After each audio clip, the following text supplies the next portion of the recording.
Thank you for letting me share. I'm here because I serve a generous God who, when I wanted nothing to do with him, he pursued me. And I have parents who were very generous.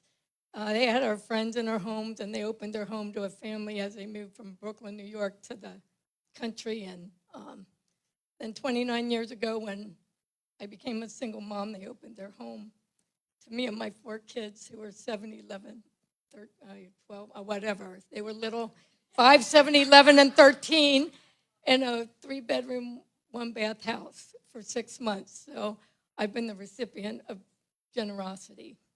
And I love to give because God has given so much to me. And I was able, I've always loved kids, and I always loved to travel. And in 2022, when my dad moved into a nursing home, I thought, Lord, what do you want me to do? I thought I'm taking care of my dad until he dies. But he opened the door for me to go to 2 children's homes in Africa. And at the time, I thought, well, maybe in 2024, I'll do something. But I came home from a trip, and I learned about a children's home in Uganda called the Gem Village. It's a home for special needs children. And I thought, I got to see this place, because when I heard about it and saw pictures of it, it's like, this is too unreal. But anyway, so I called and I said, well, I'd love to come for 3 months. And Emma, in her wisdom, said, well, maybe it's better if you just come for a week and check it out. It's like, yeah, that's probably good. So anyway, I went for a week. And at the time, my pastor of our church said, well, you know, if you're in Kampala, Uganda, I know someone near Nairobi who has a children's home. So I thought, well, I'm spending money to go, so I'm going to go. I contacted Peter and Jemima in Kenya, and I went to see them also. So that was my experience. So the Gem Village was started by, her name is Emma. She wasn't married at the time, but when she was 19, she moved to Uganda to start a children's home. Her family she has a lot of special needs children. And so now, her and her husband have a children's home for special needs children. They have 4 houses. So I'm not sure how many children they have now, but they had like 4 houses with different ages. They employ 60 full-time child care because these children have severe disabilities. So they have round-the-clock caregivers. This is one of the houses that house the children. They have 88 acres. God provided 88 acres in the country. So they have their own, they have a farm. So they grow their food. They have animals. They have guards. They employ a lot of people to take care of the children who are there. And they consider them gems because the gems, you know, God doesn't make mistakes. And when you live in Uganda, if you have a special need, you're considered a curse. So a lot of times these children were abandoned. And anyway, they gave them a home. And the neat thing about Emma and Josh is if they find family members who are willing to care for the children, they work with them. And they have them learn how to take care of them.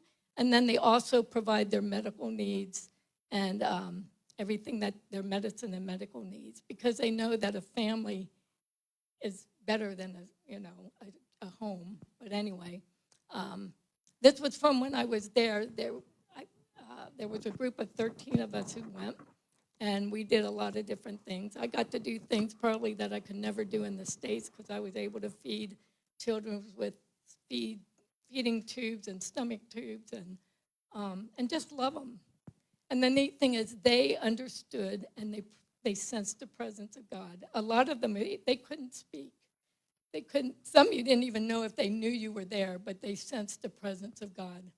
And it was such a neat experience. And then from there, I flew from Kampala to Nairobi, and I was at, it's called Jesus Hobbs House of Hope. And it's a home near, outside of Nairobi. And they have children who, some are abandoned, some are brought by social workers, some are actual orphans. So I spent a week there just loving the kids. They have a garden, which hopefully the rains don't wash away. The past 2 years, the heavy rains washed their garden away. This is an independent home, so they don't have any like regular support. So God provides. And these are just some of the kids. We ate a lot of beans.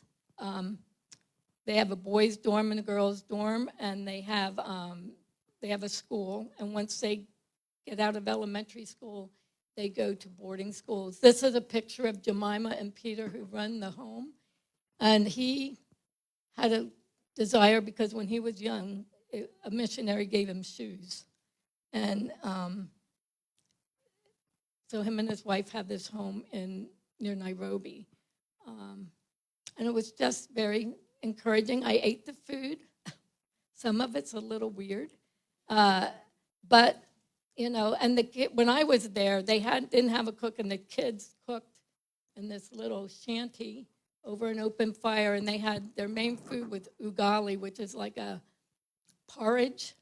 So you eat that, and then you have beans or something to go with it. In this picture, we are on the rooftop sorting beans to get rid of the bugs. So, and then we ate. I took along what's it called? Dutch Blitz, which I taught the kids, and they play Dutch Blitz Kenyan style. They don't care about the points. Anyway, so this is their playground. I think it's improved a little bit since then. But they're just happy to have food and to have a roof over their heads. So I was just so blessed that God enabled me to go. I've always desired to be a missionary. My ex-husband and I, that was when we met. We planned on going on the mission field, and life happens, and that didn't happen, but God enabled me to do then I was in my 60s, what I thought I'd do when I was younger. So God doesn't put age limits on when he can use us. We tend to do that, but God doesn't.